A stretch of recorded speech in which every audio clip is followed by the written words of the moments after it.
Just wondering, how many of you have ever meditated before? All right, well, 5 years ago, do you think in a financial conference anyone would have raised their hand? It's pretty unbelievable, right, what's going on right now? And I think the reason why this is happening is because we're so plugged in that we really need to take the time to check back in with ourselves. So that's something that's kind of interesting. Now today, there's so many benefits of meditation that it is countless. But today we're really going to focus on compassion. And I'm Suze Yalof Schwartz. I am the CEO and founder of Unplug Meditation Studio in Los Angeles. It's the first drop-in meditation studio in the world. And I also am the author of Unplug, A Simple Guide to Meditation for Busy Skeptics and Modern Soul Seekers. And I'm really excited to introduce this panel, which is just the most incredible panel you could ever possibly imagine to be able to sit next to. And the fact that Deepak Chopra's in the audience, I mean, that's kind of big, right? You know you have a good panel when Deepak's in the audience. So I first would like to introduce James Doty. And James is a neurosurgeon. He is also the professor of neurosurgery at Stanford University School of Medicine. And he's the founder and director of the Center of Compassion and Altruism. Research and education.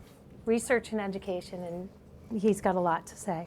And he has a great TED Talk, by the way. He's an author and entrepreneur. I could go on and on, but you all have the bios in your app, right? And I'd also like to introduce Bob Roth. And Bob is the executive officer of the David Lynch Foundation. He is the teacher to a lot of celebrities that when you hear them talking like Jerry Seinfeld and everyone, you know who taught them meditation. And he teaches huge groups all over the country, all over the world. And he's written the book that's coming out. When is your book coming out? February. In February, and he'll talk about that a little bit. And next to me is Sharon Salzberg. And Sharon is, I would say, the mother of mindfulness. When we think about compassion, we were joking and we say, people call her the loving kindness lady. She's that, and she's also a New York Times bestselling author, and she has a book coming out. She has 10 books right now. Real Happiness was on the New York Times bestseller, and she also is coming out with Real Love in July, right? June. Okay, great. Almost getting it. I should have Jeffrey do his own intro because, 4 for 4. Jeffrey is the chairman for New Profit, a social change investment fund. He's invested in such companies as Headspace, Muse, Happify. And he's the vice chair in the United Nations Envoy Office for Health, Finance, and Malaria. And he is on countless boards at MIT, Harvard, to mention a few. And he also ran JP Morgan Partners, a $14 billion private equity fund. And he's here. So if he is a meditator running a huge fund like that, we all could be doing that. So we're going to start off with just a 1-minute meditation to ground the room with Sharon. And then we're going to go into a discussion about how we can amplify compassion in our lives and why compassion really is married to meditation. Okay, thank you so much. If you want to just sit comfortably, you can close your eyes or not, however you feel most at ease. And we're just going to take a minute just to kind of release all that energy, even just the energy of getting here. Felt like an adventure. And without resisting or holding on to sound or imagery or whatever might come up, just breathe.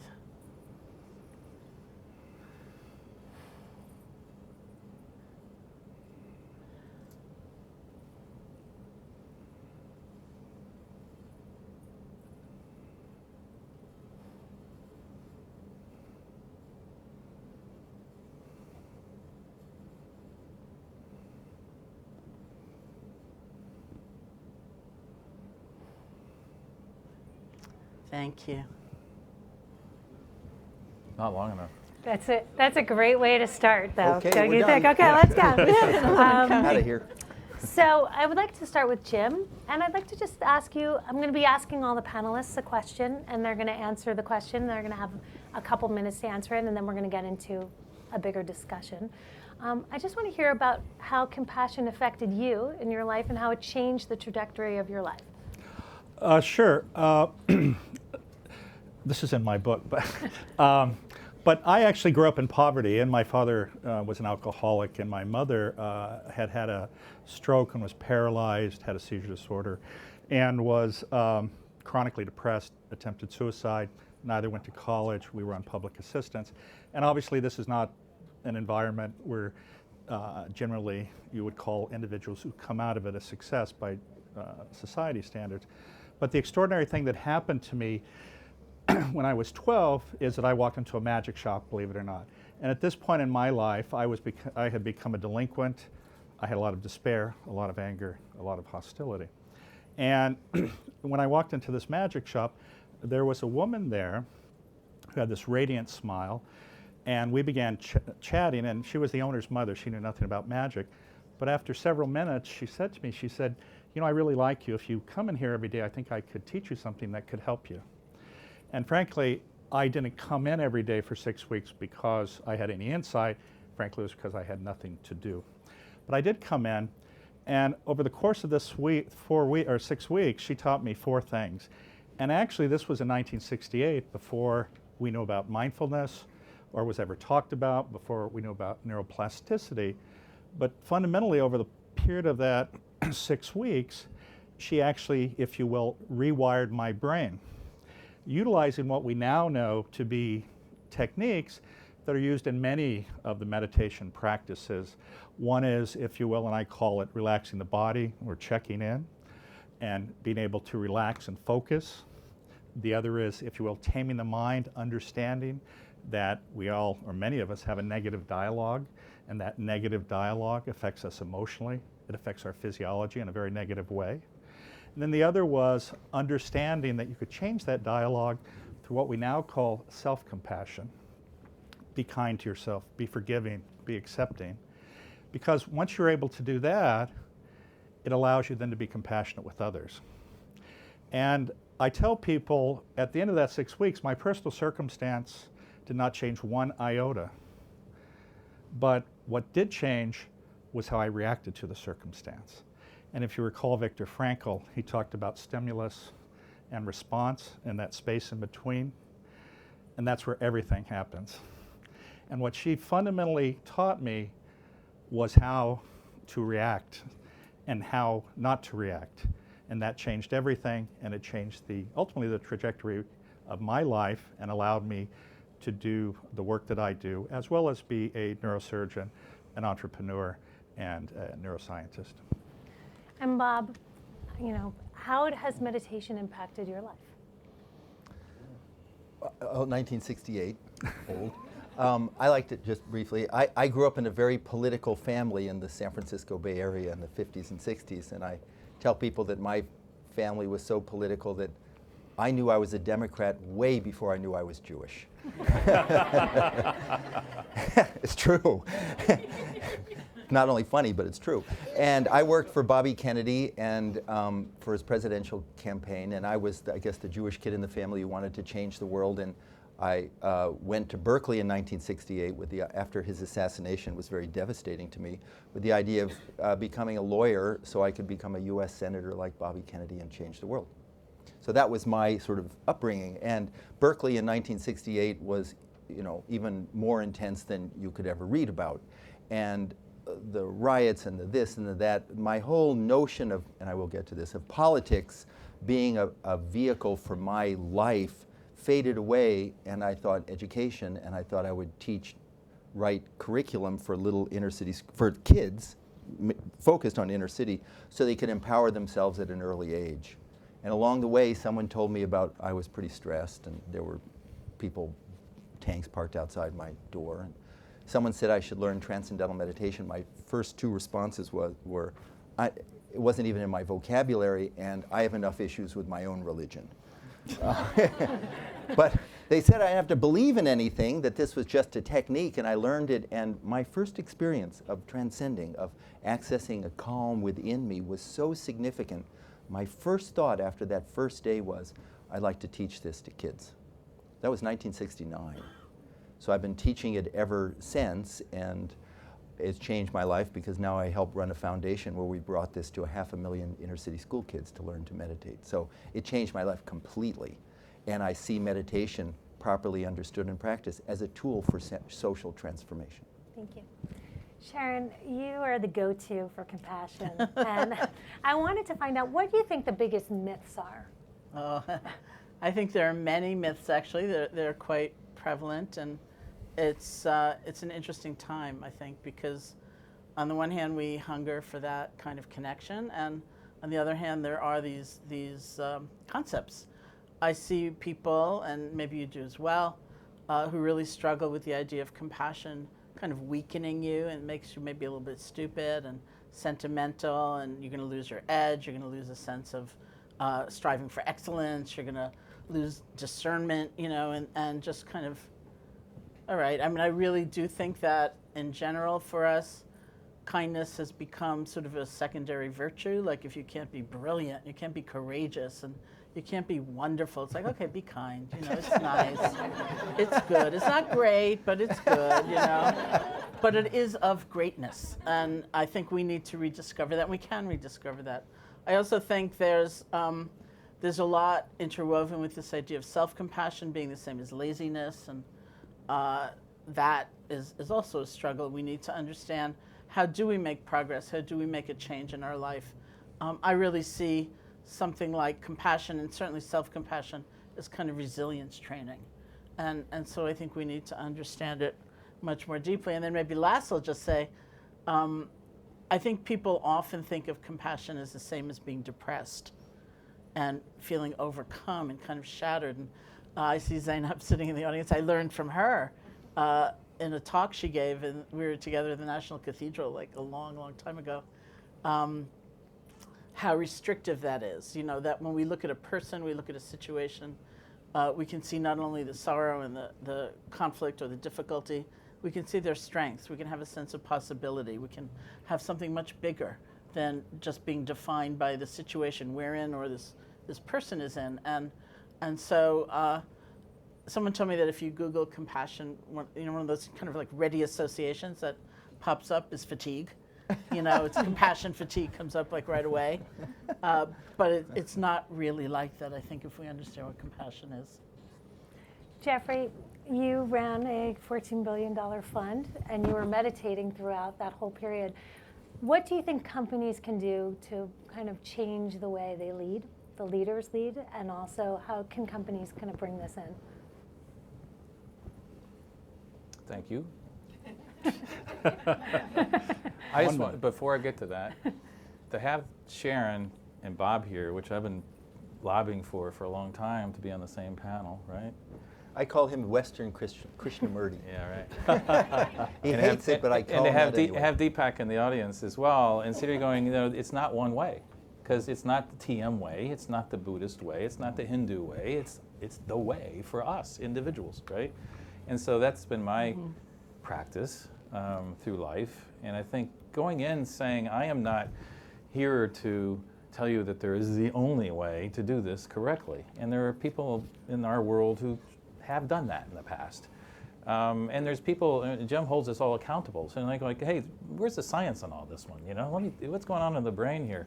And so when you're talking to the business world, you need to kind of own that you're not here to program the company. You're here to give that gift of self-inquiry and then the ability to work with others to that organization to make it a better organization, to make its culture work better, right? And so we've been playing with that. There's lots of different opportunities, but when I did some teaching of how to breathe in our group, and Dan R.D.'s here, one of my old partners, after 9/11. You know, what is that about? Well, you're full of anxiety. You're full of stress.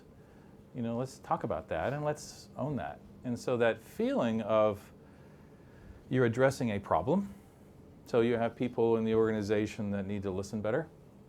Well, we got something for that. You can concentrate.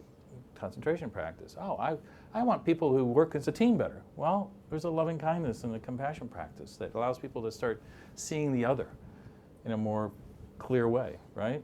Gee, I want creativity. All right, well, there's open awareness, and there's a strategy around that one. And there are different areas in the brain that they seem to be modifying. We need a lot more research to prove all that, but it seems to work, right? And so not only are we handling problems, but you're increasing effectiveness and opportunity. And so Aetna's done this. Mark Bertolini is on the board of My Life now, and others, is CEO there, and says it's $33,000 a year savings by bringing these skills. Google's done it with Silly and some other strategies. Virtually every company is now looking at this. And we're investors. We have a 6-person investment group that looks at these mind training and opportunities. And every company wants to say, how do I do this? And so I've consulted with Morgan Stanley.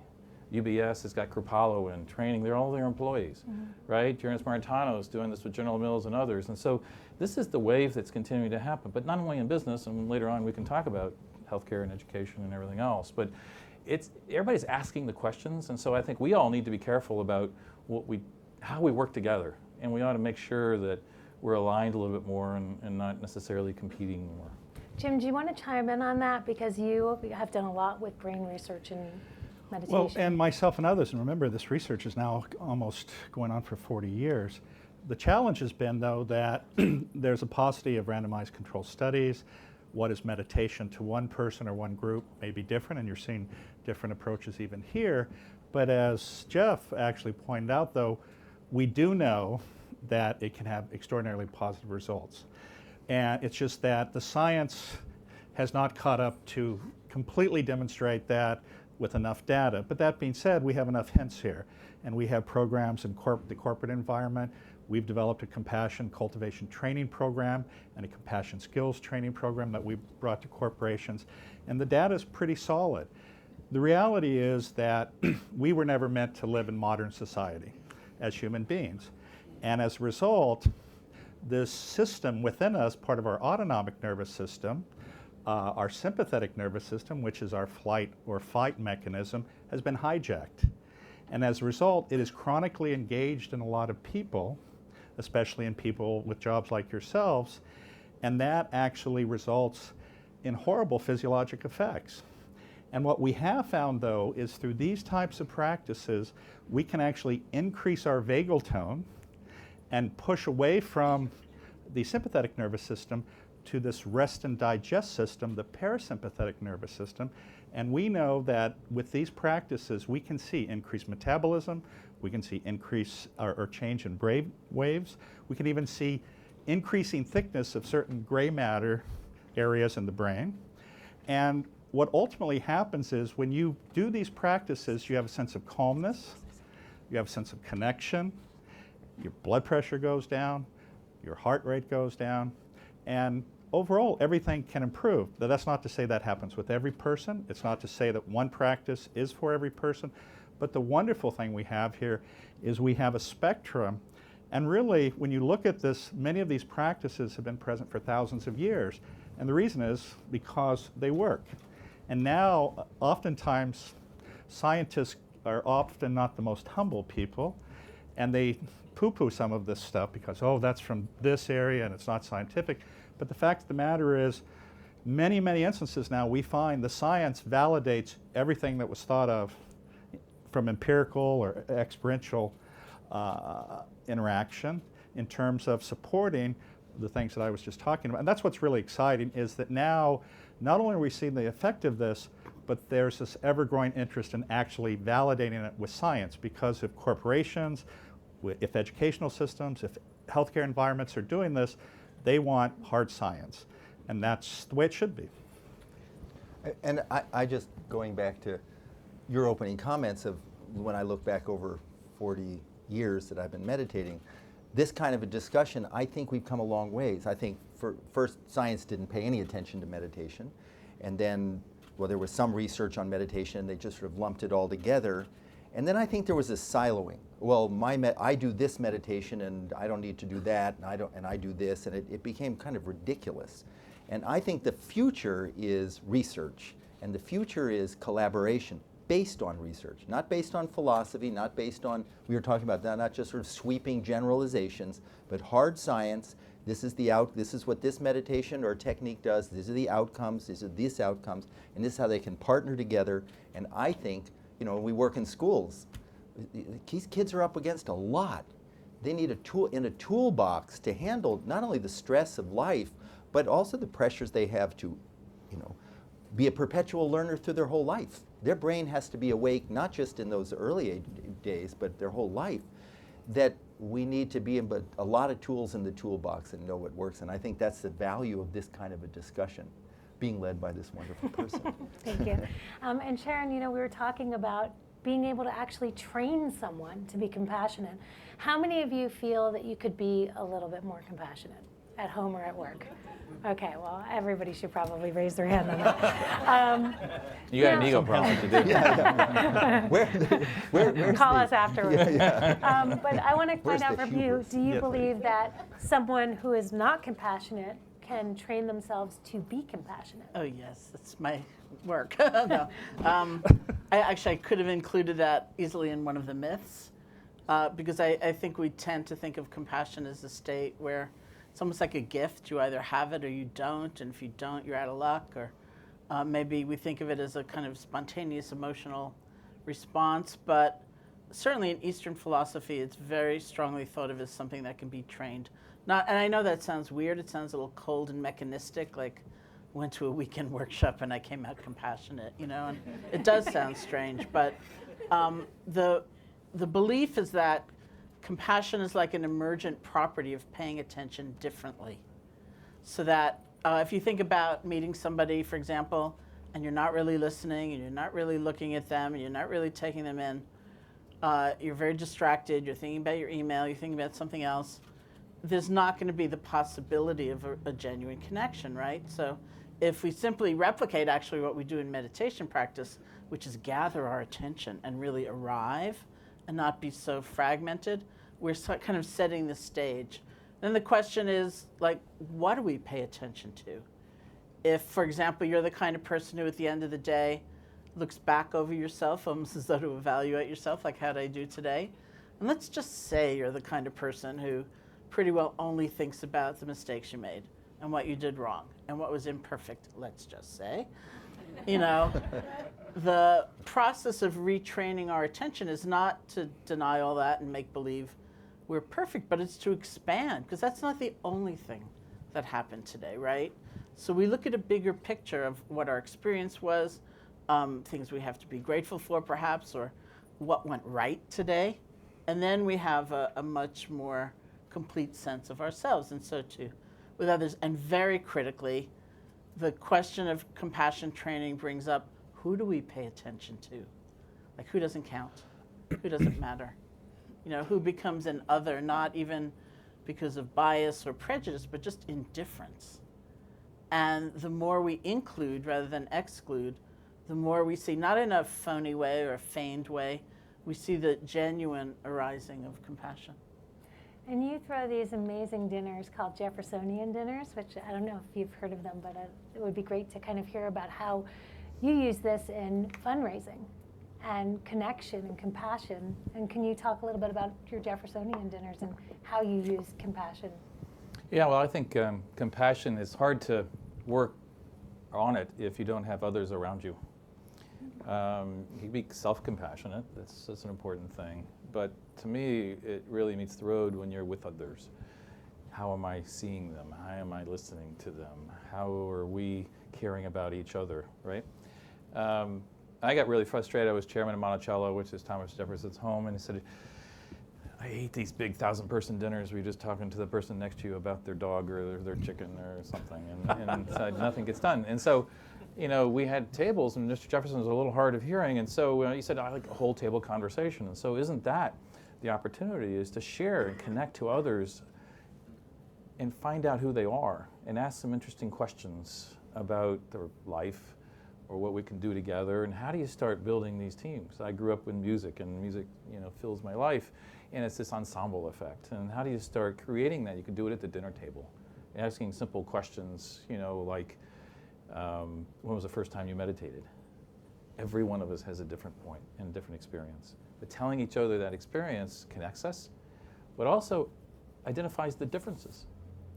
Oh, that's how he connected to you? You did it because you wanted to sleep, you know, because you couldn't sleep, and you did it because you had pain, and you did it because you wanted. That's interesting. And so that allows us to figure out a way together to move forward in being this kind of straightforward mirror to the other. And so understanding that allows you to, in my experience, to be compassionate, because I think the purpose of the work, for me at least, is that to live every moment of my life in the practice. And that I'm reminding myself where to be when I am quiet, when I am trying to take my breath, but when I'm looking at another person and thinking that they should be well, they should be happy, that changes something in my mind, in my experience. And so I'm practicing literally every day and every second. And if we can build that in. So this isn't a practice, in my experience, where we go in a corner and then you're done. It's like the people doing yoga who run in, throw their shoes down, you know, do the yoga, come back and yell at the person for being, you know, having their shoes on top of yours. It's like, this is not the deal. You know, the deal is that you need to live this in every single moment. So how do we explore how to do that? And how do we reinforce that, I think, is really important. So that's the dinners, but they expand into really anything we can do together. And this is what I study is systems change strategies around malaria and around community health workers. But it's building these partnerships. It's building these ensembles for change. And doing it is transformational. You will become joyful if you do this well. And Jim, how do you feel that meditation and compassion kind of helps you to create a more meaningful life? Well, I think one of the challenges is that a lot of what we do is based on fear, and that is what limits us. And also, when we're fearful, clearly we can't relax, but we also can't connect. And the challenge is that when you're fearful, you're judgmental because you're afraid of consequence. You're afraid of what this person may think about you. And when you use these types of techniques to diminish your fear, to be present to others, to be your authentic self. I mean, I'm sure some of you have experienced, you interact with someone and you're giving them a projection, telling them about your best self, right? You're not telling them about that you're afraid, that you're hurt, that you're in pain, that this event happened to you. And the thing, though, is people are so afraid of doing that because they feel they're going to be judged. But when you're able to decrease your fear, allow yourself to be authentic, recognize that you are a fragile, fearful person who's not perfect, but so is the other person. Once you're able to do that and project that yourself onto the other and recognize that they are like you, it allows you to embrace them. And once you embrace them and you make that connection, there's this incredible sense of calming that occurs. And as we were talking about, this isn't like going to, and I'm not being mean to yoga, but it's not like going to the gym or to yoga where you're there for an hour and you leave. You have to imbue this because there's a difference between a trait, which is a disposition, versus a state, which is an emotional response. To turn yourself into a somewhat different disposition takes daily practice. This is like an exercise.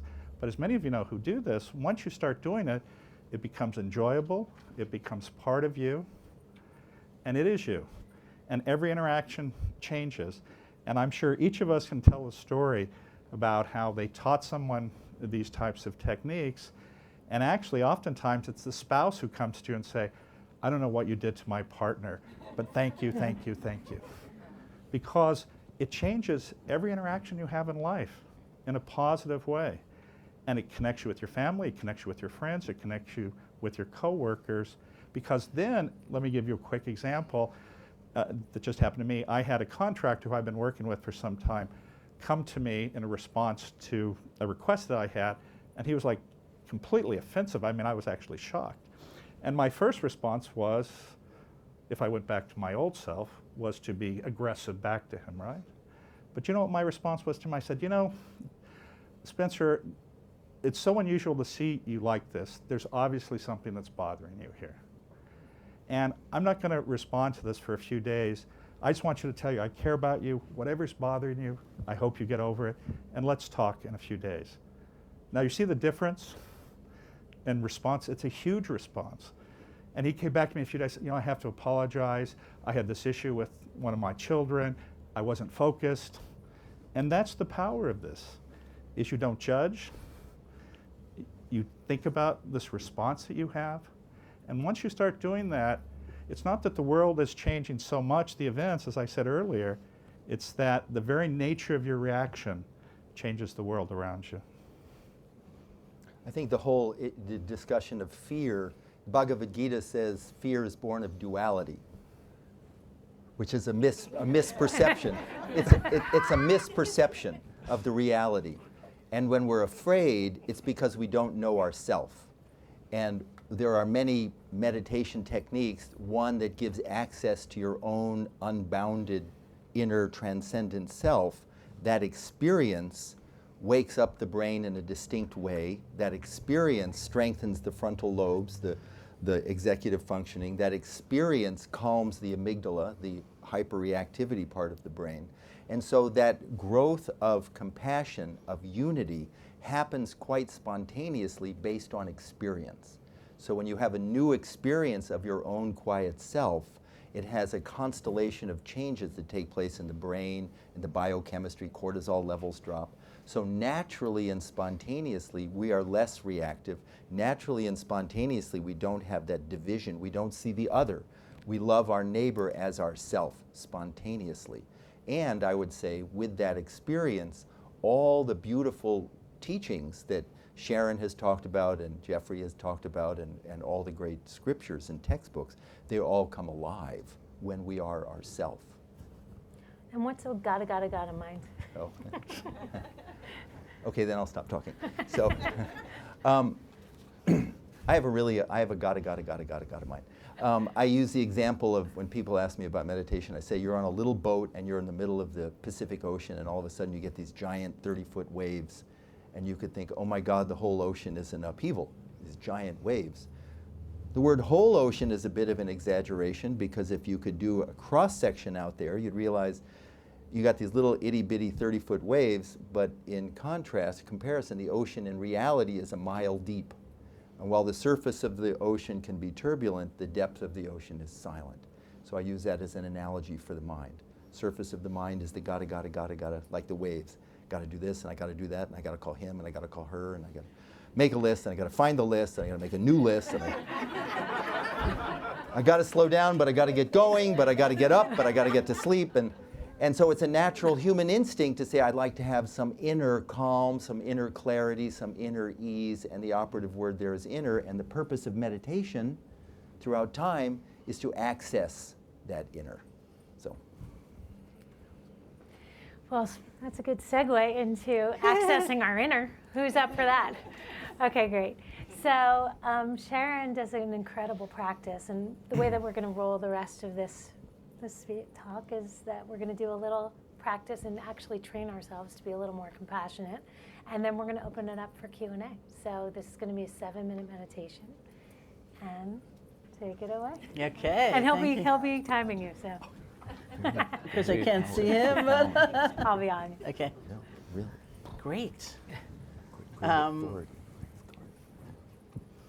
If your mind in the course of this meditation resembles what Bob just described, don't worry. Yeah, don't worry. That's perfectly natural. And the idea is not to try to suppress things or make your mind blank or force anything to happen, but to develop a different relationship to those waves. So truly don't worry. It's not like you're failing or you're doing it wrong or everyone else in the room is really happy. Unlikely. It's all about relationship. How are we relating to our experience, okay? So again, if you want to sit comfortably, close your eyes or not, however you feel most at ease. If your eyes are open, they could also be a little bit open. Find a spot to rest your gaze, let it go. And why don't we start again with the breath? Just take a few deep breaths. Then allow the breath to become natural. See if you can find the place where the breath is clearest for you or strongest for you. The nostrils, the chest, or the abdomen. Bring your attention there and just rest. See if you can feel one breath.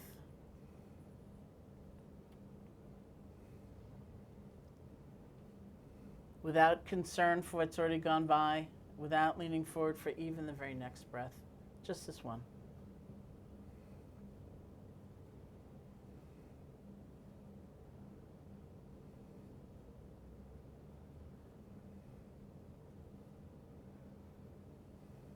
And if you find your attention goes to the past or to the future, to judgment, to speculation, or you fall asleep, really don't worry about it.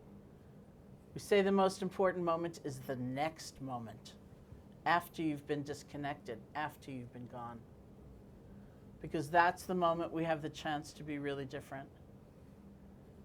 So instead of blaming yourself or judging yourself, see if you can let go gently and just bring your attention back to the feeling of the breath.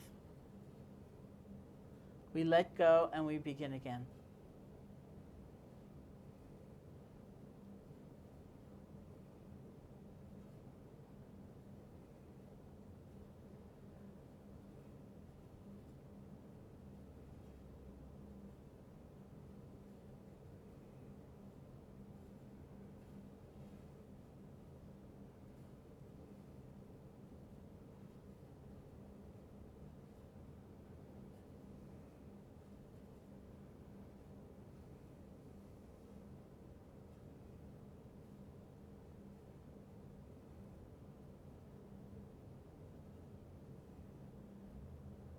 And we're going to use just that same set of tools in offering ourselves and others loving kindness and compassion. So beginning with ourselves, what's the gift you would give to yourself? And make that offering. Phrases like, may I be happy, may I be peaceful, may I see my way clear, whatever it might be. 2 or 3 phrases that form a different way of relating to ourselves. And you don't have to try to manufacture or fabricate an emotion or a certain special feeling. Just gather all your attention behind one phrase at a time in this act of gift giving.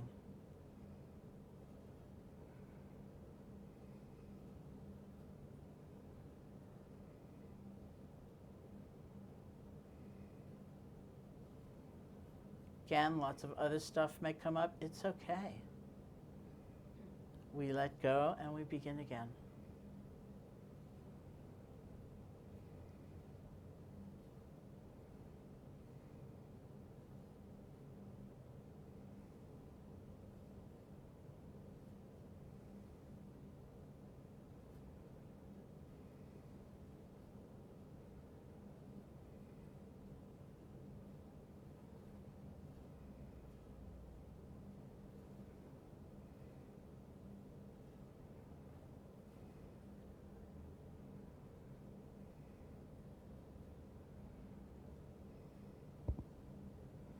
See if you can call to mind someone who's helped you.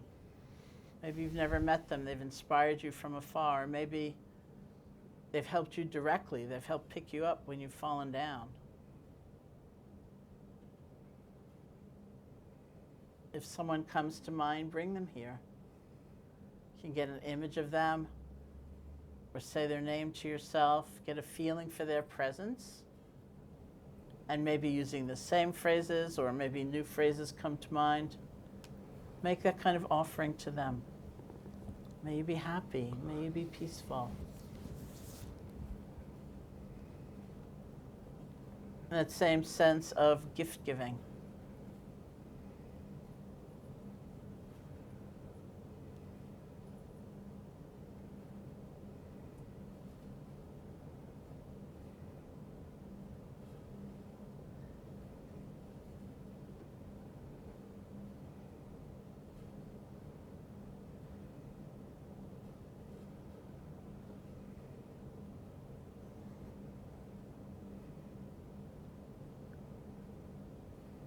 And then someone you know is struggling,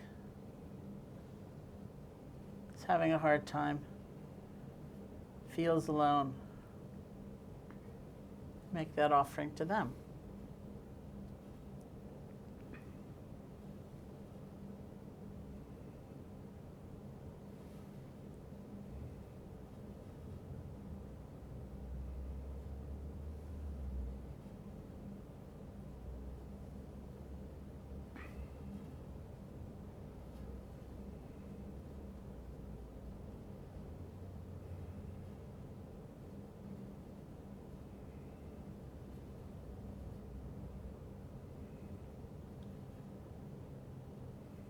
And then all beings everywhere, all people, all creatures, all those in existence, near and far, known and unknown.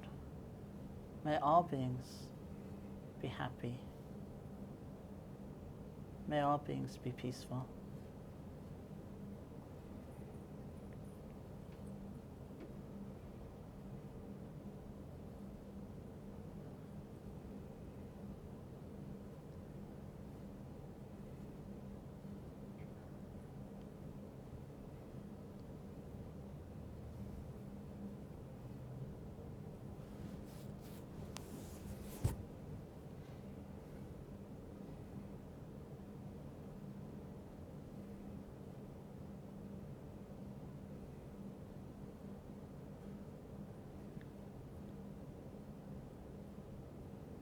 And when you feel ready, you can open your eyes.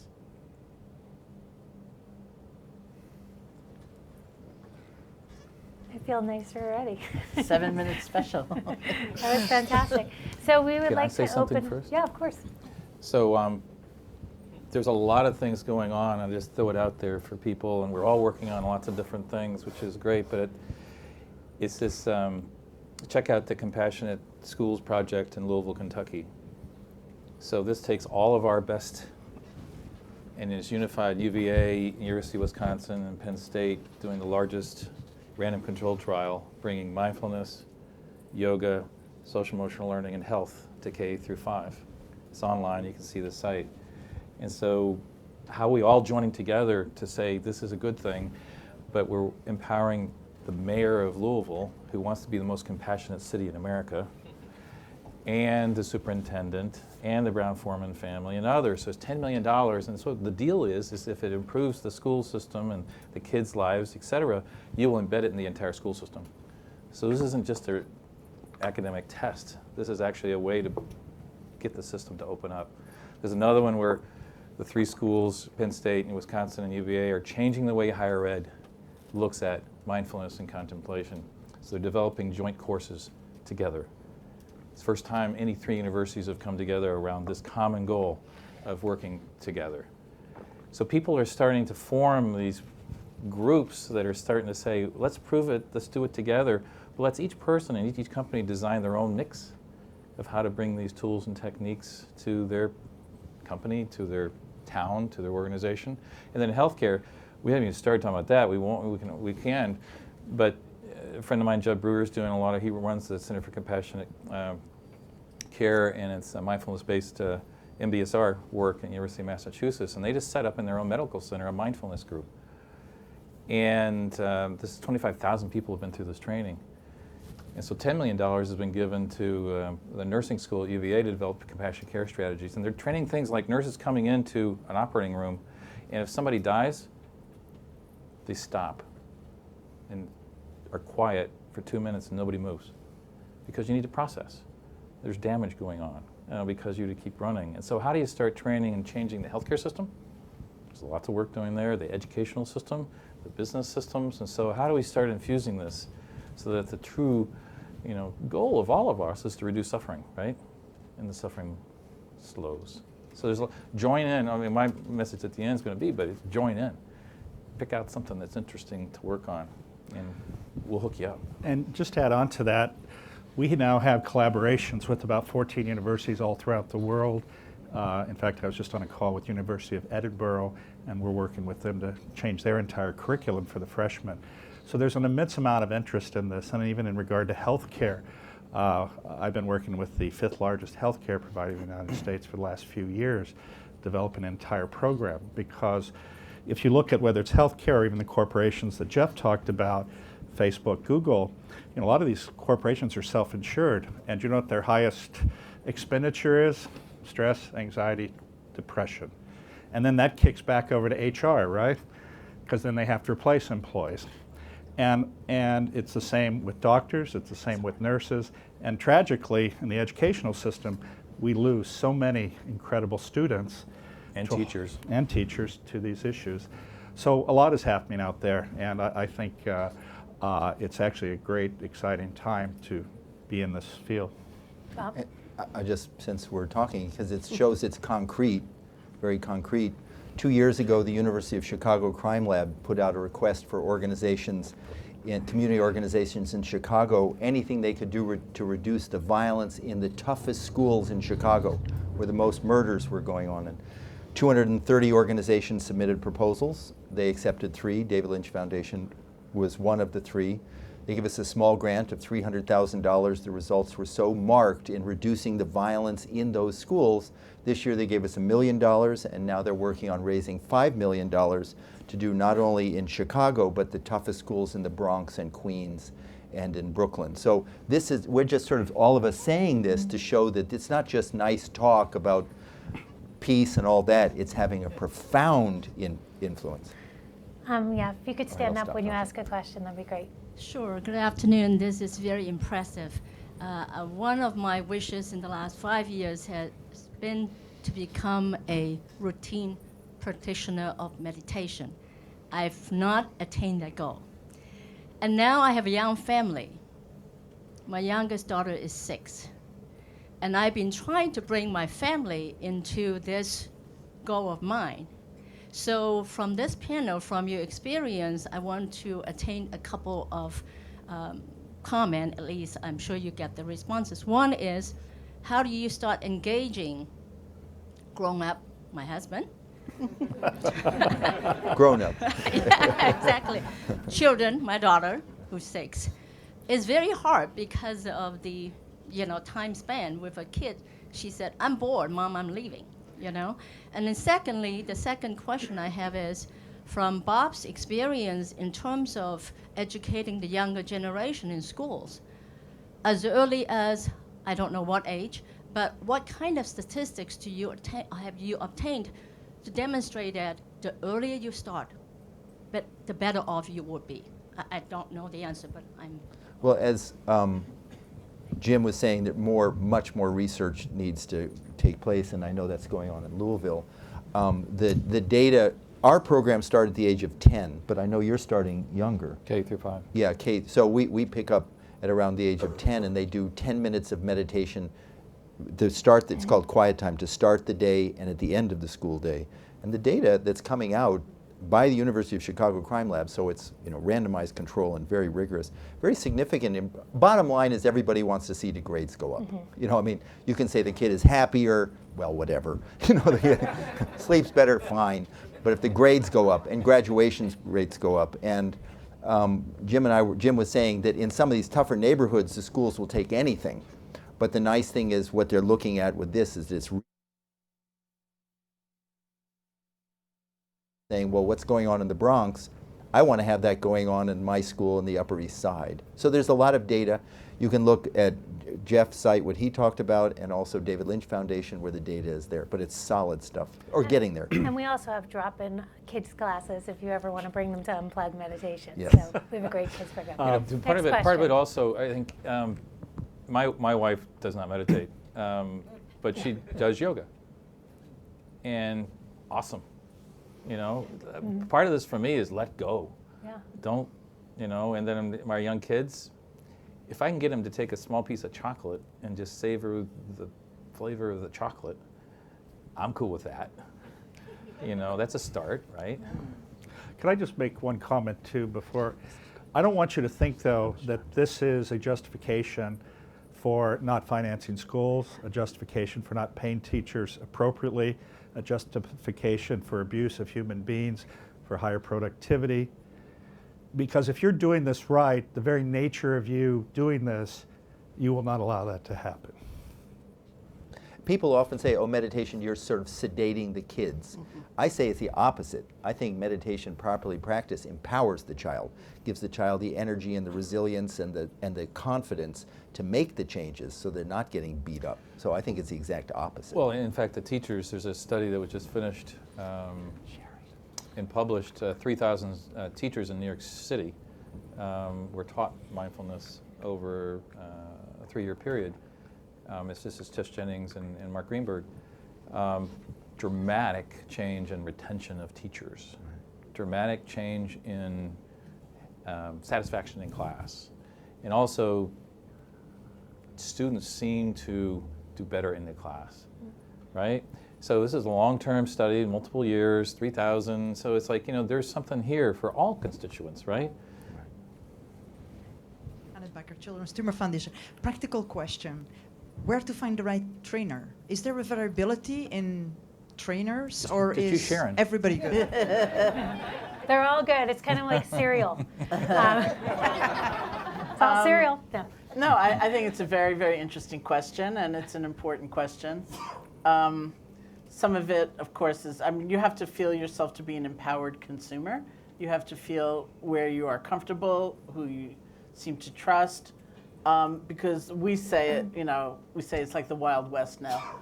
Bob and I both, one of the reasons many people, as Susie said, might not have raised their hands 5 years ago, who meditates, is because people just didn't want to disclose it.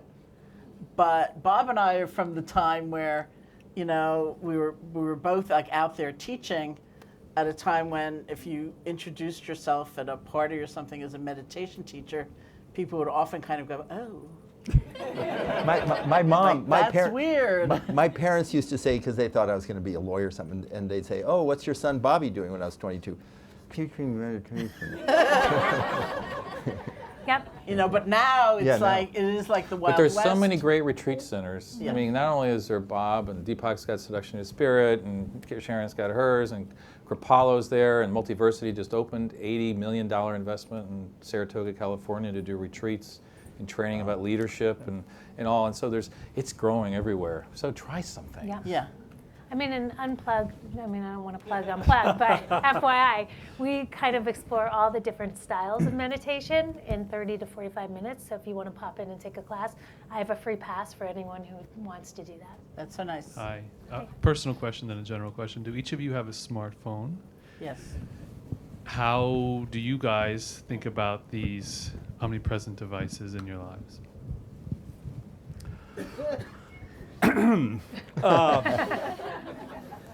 There you have it. They're omnipresent. But you do have choice, and you do have the opportunity to turn it off. You do have an opportunity, maybe not for hours. And but the key is, when that phone goes off, you are saying already in your mind, this has to do with somebody's after me for this, they want me for that, I have to do this. That's where the breakdown happens. If you simply accept it and just respond without having, again, that reactivity. And this is, again, your choice. And let me give you a real quick example of how you can immediately change how you respond. How many of you have been cut off by a driver and almost had an accident? Now, I'm sure the women don't do it, but for the men, oftentimes, there are two things that happen. Usually, they say something, right? And sometimes there's a hand gesture. Maybe for some women, too. And you're making this assumption, right, that the person who cuts you off, he's insensitive, he's in a hurry, he doesn't respect you, he thinks his time is more important than you. But if I change that and tell you, if you knew that the person driving that car had his wife next to him, she was 9 months pregnant, she broke her water, and she's bleeding, how does your thought change? Right? So instantaneously, you have been able to make a choice. Now, what are you? You're sympathetic. You're saying, oh, I am not in that big of a rush. I'll let them go. And this is what these types of practices do, is they let you see the world in a different way. They let you see the world, in some ways, in a non-judgmental fashion. So when that phone rings, your sympathetic nervous system isn't kicked in, you're calm. And you can now have the best response, a discerning response that's not a reactive response, but it is a response that engages your executive control function. It's a response that allows you to be your best self in terms of creativity and your best self in terms of productivity. And this is what the ideal is in this type of engagement with your technology. But I will admit to you, I'm not always successful. Yeah, I love my phone. I love my phone. I was once asked to write something for some group that was doing a digital detox where you give up your phone. And I said, you know that old story about Gandhi where this mom brought her, 7-year-old son to Gandhi and said, could you please tell him to stop eating sugar? And Gandhi said, come back in 2 weeks. they came back in 2 weeks, and Gandhi said, you have to stop eating sugar. And then the mother said, why did you want 2 weeks? And he said, so I could stop myself. So I said, I don't think so, but that also, it's illuminating to see, right? And then, you know, as Jim said, you just make some choices. But I basically love it. Hi, my name is Lieutenant Dipty, U.S. Naval Officer. I've been in for 19 years, and I've seen the benefits of meditation myself. I've seen people be healed, self-healed from PTSD and suicide. I've even seen the effects of meditation where sworn enemies, while I was in combat zone in Iraq, become best of friends through meditation. Yet the military is very alpha male machismo, and they train us to do things with kinetics and missiles and such. How do we get meditation to get over the walls and into the hearts and minds of organizations that are so strict? Well, that's a challenge. I mean, we're talking about 30 or 40 years of people working in this field, and it's just been incremental. I mean, until probably 15 or 20 years, John Kabat-Zinn's work, there was hardly anything published about mindfulness. Now there's, I think, 3,500 articles. It's incremental, but I will tell you, and we've had interaction, as well as Amishi Jai at the University of Miami, and a whole variety of other people with the military who are looking for solutions, because their officers are stressed, and the chaplaincy service is stressed, the healthcare providers are stressed, and they're seeing the cost of it. So it may not be a universal program that's now been invested in, but at local levels, in different pockets, this is really happening, and they're seeing the results, as you've seen for yourself. I'll just quickly, there's 21 to 23 veterans commit suicide every day. I've had many talks with top generals, very conservative, who said 5 years ago I wouldn't be interested in what you're talking about, but we are desperate. And we just had the Department of Defense gave us $2.4 million to do a study on the effects of this meditation, TM, on post-traumatic stress, and the results now 4 years later coming out, and they said it's as effective as repeated exposure, which has been the gold standard. So I think it's just a matter of time, and I think it's data-driven. And one of the things Amishi Jai's working on, for example, is preventative care. And so before you go to Iraq, understand what the practice is so that you can use it rather than trying to treat it when you're coming back. Cadets, give it to cadets. Which I think is fascinating. So we have 3 minutes left, and I just wanted to end this panel. Oh, one more question. With this final question. Sorry. Well, it's sort of a follow-up on this question, which is we are living in such a divided world, and not in Iraq, but also in America. And how do you reconcile between the meditation and the compassion, you know, which I think a lot of us do it in here, and between a very divided world. I mean, and I only can use myself as an example. Whenever I work in war zones, and I meditate every day. I'm very conscious about my spirituality, all of these things. And I go to war. There's no electricity, and there is, you know, fire bombs all the times, and there is like boom, boom, and the traffic and all of that. And a few days later, I was like, don't touch me. You know, I become an evil person, you know. And how do you, and so then I catch myself, and I'm you know. But how do we forget about Iraq, which is something dear to my heart, but how do you even reconcile and apply compassion and meditation in a divided world and in divided America? Can I just give an example? Do any of you know Glenn Beck? Mm-hmm. So Glenn's a friend of mine.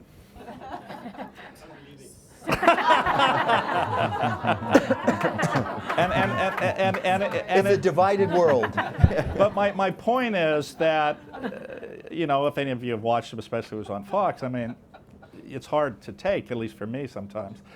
And, well, I'm trying to be, there are probably some people who actually are friends with Glenn as well. But anyway, I actually was on his show. And the reason he brought me on was he couldn't understand how, and I'm an atheist, how I could possibly have relationships with the Dalai Lama, Thich Nhat Hanh, Amma, and some of these spiritual leaders, and the Pope when I don't believe, as he sees it. And that fascinated him, and he wanted to have a discussion.